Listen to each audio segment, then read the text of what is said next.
En el video anterior iniciamos la unidad número 2 del discurso público. Mediante un mapa conceptual sintetizamos las principales características y estructuras de este tipo de discurso.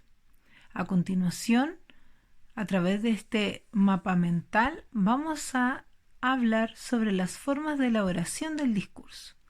Primero recordemos que, dentro de las características, un discurso público posee un emisor que es una autoridad, un receptor que es público, un tema que es de interés general y un contexto que es formal. Si hablamos de su estructura, se compone del exordio, que es la unidad que plantea el tema y motiva a la audiencia, el expositio, donde se desarrollan todas las ideas del discurso, y el peroratio, donde se cierra el discurso haciendo una síntesis y captando la posición favorable de los receptores. Ahora, cuando hablamos de formas de elaboración, ya sea un discurso oral y escrito, debe considerar estos puntos para su creación. La intención es para qué yo voy a crear el discurso, y esa intención puede estar explícita o implícita en el texto. Cuando es explícita quiere decir que claramente nosotros la podemos ver dentro del discurso. Si es implícita, va a necesitar de nuestra interpretación. Cuando hablamos del propósito o finalidad, estamos hablando del objetivo. Yo puedo tener diferentes objetivos a la hora de producir un discurso público.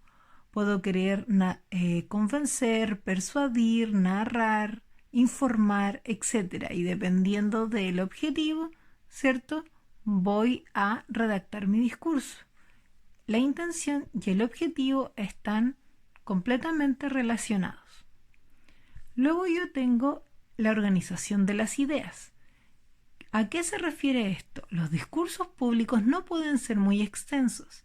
Requieren de un tiempo limitado para poder desarrollar ideas y captar la atención del receptor. Por eso debemos organizar las ideas priorizando aquellas que son más relevantes para lograr el propósito o finalidad de mi discurso. También podemos considerar la relación jerárquica entre emisor y receptor. Como el emisor es una autoridad, esta relación es de tipo asimétrica. Quiere decir que no es igual. No es igual porque es el emisor quien representa la colectividad. Por lo tanto, la relación entre ellos es desigual.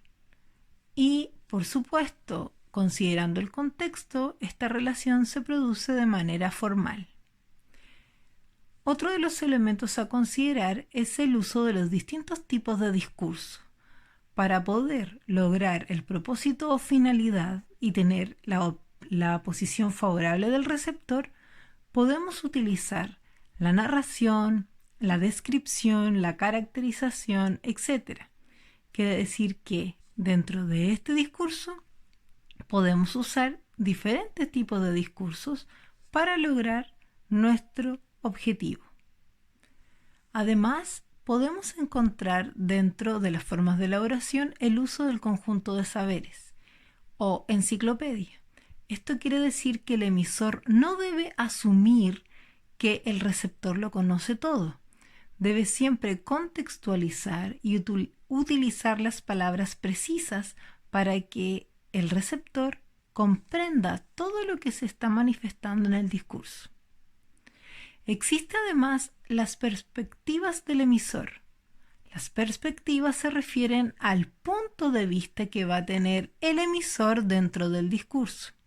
Y estas pueden ser crítica, cuando señale aspectos positivos y negativos del tema que está tratando; objetiva, cuando se dedique solamente a informar; problematizadora, cuando sus ideas intenten generar un debate o controversia entre los receptores; admirativa, cuando el discurso se dedique a alabar las características positivas de un personaje, de una situación, de una fecha, etc. Y reflexiva, cuando invite por medio de su discurso a la reflexión profunda del tema por parte de los receptores. Como pueden observar, un discurso público debe considerar todos los elementos de elaboración, además de la estructura y las características, para lograr el objetivo o propósito que persigue como discurso público.